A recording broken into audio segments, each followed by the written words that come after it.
Voilà, je voudrais me pencher sur un autre graphique. Il s'agit du polygone des effectifs cumulés.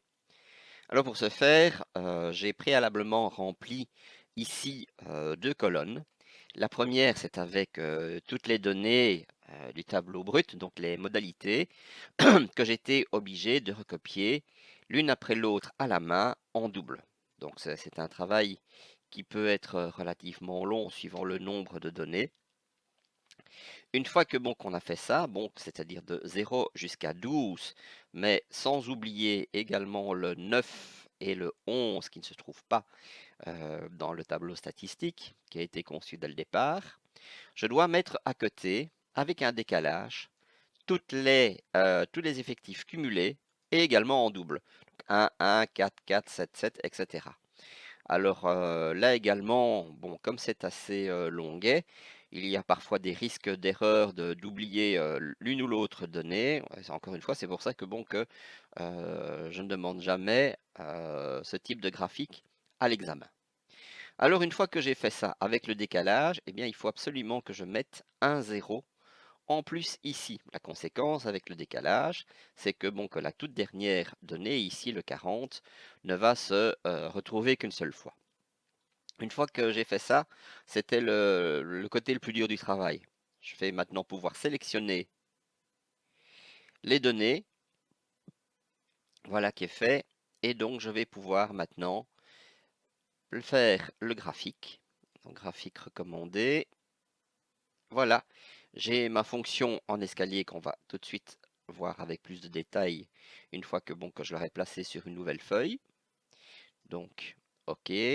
Donc, déplacer le graphique sur une nouvelle feuille. Je vais l'appeler le graphique 1B. Voilà, comme ceci.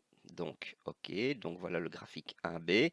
J'ai donc ma fonction en escalier que vous voyez apparaître ici. Et c'est comme ça que vous comprenez également le pourquoi on a eu besoin de dédoubler les données. Vous voyez que bon, que d'abord on a 0, 0 qui intervient. Et puis alors vous avez la donnée qui est là et la donnée là qui intervient de nouveau. Et puis de nouveau en double, c'est le 1, 1. Et puis ici, bon, vous avez ça a l'air d'être euh, on voit pas très bien, c'est le 4, 4. Et puis ensuite, on a le 2, 2, etc., etc. Pour pouvoir mieux voir les différentes données, bah, je vais directement placer les étiquettes de données au-dessus. Comme ça, vous voyez à chaque fois toutes les données qui se répètent. Donc, vous voyez 0, 0, 1, 1. Puis alors, pour aller vers le haut, c'est 1, 1, puis c'est 4, 4, puis c'est 7, 7, etc., etc. C'est comme ça que, bon, que vous avez cette allure d'escalier. Alors, pour pouvoir mieux voir encore, je vais faire une modification au niveau de l'axe des X, parce que c'est lui qui est assez gênant, je trouve, s'il veut bien. Voilà, je vais demander qu'il y ait plus de gradation. Voilà, ça c'est bon. Je veux que, bon, que l'unité principale soit de 1. Voilà, comme ça je vois vraiment bon, toutes les unités. Et alors, bon, pour la décoration, ce que je peux faire, c'est comme précédemment, c'est demander que l'axe des X apparaisse d'abord avec un trait, puis avec une flèche. Hein, je pourrais faire de même ici. Voilà, je vais demander que l'axe des Y apparaisse également. Bon, bah voilà, j'ai déjà la flèche finale ici. Le trait plein, il est bon. Bah voilà, on peut considérer que bon que mon graphique est terminé. Ce que je peux encore faire ici, c'est donner le titre, donc polygone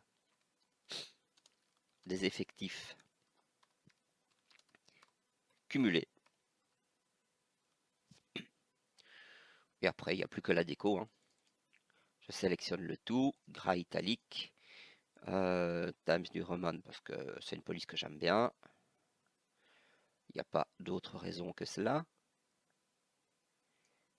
Voilà, on va mettre un peu plus grand. 20, voilà, mon graphique est terminé. Ce qu'on peut faire aussi, en espérant que bon que ça n'alourdisse pas le dessin, mais si je le fais qu'une seule fois, allez savoir pourquoi le 33 n'a pas été sélectionné là, je l'ignore, comme s'il était un peu à part. Donc l'idée, c'est de prendre toutes les données et de les agrandir, par exemple de les mettre en 4. Si je mets 14, qu'est-ce que ça va donner? Voilà. Ah bah si, il avait été les sélectionner, sauf que ce n'est pas apparent. Voilà, donc on a toutes les données qui sont là. Alors, moi ce qui m'intéressait, c'était de dire ceci. Si j'ai 40 données, eh bien les 50%, donc la moitié de 40, c'est 20. Si je vais à partir du 20 et que je me dirige vers l'escalier, voilà, je tombe ici, paf, et si je descends, eh bien, je vais obtenir 5, c'est-à-dire la valeur de la médiane. Donc voilà à quoi peut me servir le polygone des effectifs cumulés. Il y a une autre méthode à peu près similaire, mais qui est peut-être un peu plus facile. C'est en utilisant le principe des valeurs centrales. Alors les valeurs centrales, bon, c'est tout simplement prendre les différentes valeurs qui vont de 0, 1, 2, 3, et puis dire, bon, entre 0 et 1, eh bien, on a 0,5. Entre 1 et 2, on a 1,5. Entre 2 et 3, on a 2,5, etc., etc., jusqu'à 12,5. Donc on va rajouter un demi en plus pour avoir ce que vous allez voir apparaître. Après, c'est un bloc supplémentaire. Et par contre, ici, c'est beaucoup plus simple. Les effectifs cumulés, là, il ne faut pas les dédoubler. Il suffit de les mettre une fois, excepté, vous voyez, bon, le 37 et le 39 qui apparaissent deux fois parce que, bon, j'ai utilisé le 8,5 qui est entre 8 et 9, et puis ensuite le 9,5 qui est entre 9 et 10. Donc le 9 et 10, encore une fois, le 9 qui n'est pas là. Et la même chose avec le 11, c'est pour ça que, bon, que vous avez le 37 deux fois et le 39 deux fois. Et après, je vais sélectionner ces données, je vais faire un nouveau graphique. Donc, insertion graphique, graphique recommandé, je vais de nouveau prendre un diagramme en bâton, comme ceci. Ce qui est bien, c'est que ça sert aussi d'introduction aux distributions groupées, puisque c'est exactement ce que nous allons faire. Donc, le graphique, je vais lui donner un autre nom. C'est le graphe 1C. Voilà. Alors, ce qu'on fait avec les distributions groupées, donc la même chose que l'on va faire ici, c'est en réalité éliminer ce qu'ils appellent la largeur de l'intervalle, c'est-à-dire la distance qui sépare deux bâtons, pour faire en sorte que cela devienne des blocs. Voilà. Donc, j'ai toute une série de blocs, et ces blocs, ben, vous voyez de nouveau apparaître la fameuse fonction en escalier qui est ici, ce qui fait que, bon, que si je pars de 20 et que je vais là, pof, et que je descends, ben, je vais de nouveau retomber sur la valeur 5. Et donc la médiane. Après, bon, ben, c'est rebelote au niveau de la déco. Ce que je peux faire, c'est sélectionner.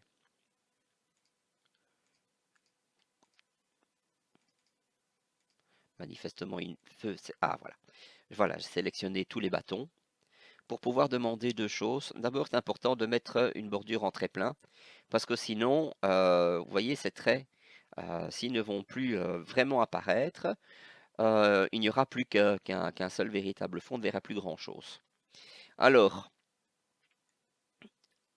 je vais aussi demander qu'il n'y ait pas de remplissage, aucun remplissage, puisque l'idée, c'est qu'il n'y ait pas quoi que ce soit. Ici en dessous, ce ne sont pas des blocs pleins. Et on peut dire que, bon, que grosso modo, le graphique est terminé. On peut encore une fois changer le titre, mettre les axes, etc. Mais vous voyez que, bon, qu'au niveau, ouais, au niveau structure, eh bien, vous avez donc les blocs qui apparaissent là. On ne peut pas dire que le train plat soit fabuleux. Je ne sais pas pourquoi. C'est encore une fois les problèmes à la Microsoft.